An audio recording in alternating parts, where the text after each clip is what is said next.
2018 ஜனவரி 14 காலையில 5:49 மணியளவுல ஒரு 17 வயசு பொண்ணு தன்னோட வீட்டு ஜன்னல் வழியா தப்பிச்சு ஓடி ஒரு பழைய போன் மூலமா போலீஸ்க்கு கால் பண்ணிருக்காங்க. Help. This is 911. Do you have an emergency? I just got away from home because I live in a family of 15. Okay? Can you hear me? And we have abusing parents. Did you hear that? Okay, how did they abuse you? Okay. They hit us, they throw us across, they like throw us across the room. They pull our hair, they yank out our hair.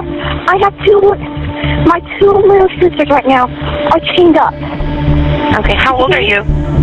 I'm 17. What's your name? Jordan Turpin. இது David Turpin and Louise டர்பினோட case.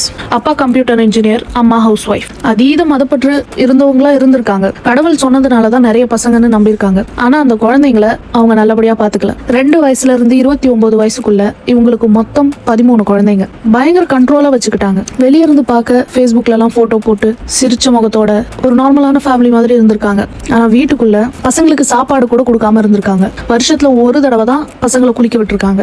இவங்க நல்ல நல்ல சாப்பாடு கொண்டு வந்து பசங்க முன்னாடி வச்சு இவங்க சாப்பிட்டுருக்காங்க. வெளியே போகவே அனுமதி கிடையாது. வெளியே யாரு கூடயும் கான்டாக்டும் இல்ல. வெளி உலகம்னா என்னன்னே தெரியாம வளர்ந்துருக்காங்க. ஹோம் ஸ்கூலிங் அப்படின்ற ஒரு பேர்ல வீட்டுக்குள்ளேயே வச்சு அடைச்சிருந்திருக்காங்க. இது மட்டும் இல்லாம பசங்களை அவங்க கட்டில் கூடயே சேர்த்து சங்கிலிகளால கட்டி போட்டும் குடும்பம் பண்ணிருக்காங்க. சின்ன சின்ன தப்பு நடந்தா கூட ரொம்ப மோசமா அடிச்சிருக்காங்க. சரியா சாப்பாடு கூட இல்லாம இவங்களோட 29 வயசு பொண்ணு மால்நரிஷ்டா இருந்திருக்காங்க. 32 கிலோ தான் வெயிட்டே இருந்திருக்காங்க.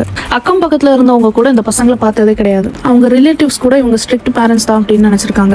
அடிக்கடி இவங்க இருந்த இடத்த இவங்க மாத்திட்டே இருந்திருக்காங்க. அதிகமா குழந்தைங்களை இவங்க தனிச்சு வச்சிருக்காங்க. இதனாலதான் இங்க நடந்த எதுவுமே வெளியே யாருக்கும் தெரியாம இருந்திருக்குது. ஒரு நாள் இவங்களோட 17 வயசு பொண்ணு ஜோர்டன் அவங்க ஜன்னல் வழியா தப்பிச்சு ஓடி இருக்காங்க. அவங்க கையில ஒரு பழைய போன் இருந்திருக்குது. அதுல நெட்வொர்க் இல்ல, ஆனா எமர்ஜென்சி கால் ஒர்க் பண்ணும்னு தெரிஞ்சிருக்கு. போலீஸ்க்கு கால் பண்ணிருக்காங்க. சில நிமிஷங்கள்லயே போலீஸ் வந்திருக்காங்க. போலீஸ் அவங்களை முதல்ல பார்க்கும்போது அவங்க 10 வயசு குழந்தை அப்படின்னு நினைச்சிருக்காங்க. அந்த அளவுக்கு அவங்க வீக்கா இருந்திருக்காங்க. தென் ஜோர்டன் சொன்ன டீடைல்ஸ் கேதர் பண்ணி இது எவ்வளவு சீரியஸான விஷயம் அப்படிங்கறத புரிஞ்சுட்டு போலீஸ் அவங்க வீட்டை செக் பண்ணிருக்காங்க. அந்த வீட்டுக்குள்ளதான் 12 சிப்ளிங்ஸும் இருந்திருக்காங்க. சில குழந்தைங்களை அவங்க சங்கிலிகளால கட்டி போட்டு வச்சிருக்காங்க. சில குழந்தைங்க ரொம்பவுமே வீக்கா இருந்திருக்காங்க. அழுக்கு மூட்டைகள், அழுக்கான ஒரு வீடு, கம்மியான சாப்பாடு, இது வேர்ஸ்ட் அபியூஸ் கேஸ்ல ஒண்ணு அப்படின்னு போலீஸே சொல்லியிருக்காங்க. பேரண்ட்ஸை உடனுக்குடன் அரெஸ்ட் பண்ணிருக்காங்க. 2019 இவங்க மேல விசாரணை நடந்து குற்றங்கள் நிரூபிக்கப்பட்டு 2 பேருக்கும் ஆயுள் தண்டனையை கொடுத்திருக்காங்க. 25 வருஷம் கழிச்சு இவங்களுக்கு பரோல் சான்ஸ் கிடைக்கும். இவங்க ஜெயிலுக்கு போனதுக்கு அப்புறமா சின்ன பசங்களை ஃபாஸ்டர் கேருக்கு அனுப்பிட்டாங்க. அவங்களோட வாழ்க்கை கொஞ்சம் கொஞ்சமா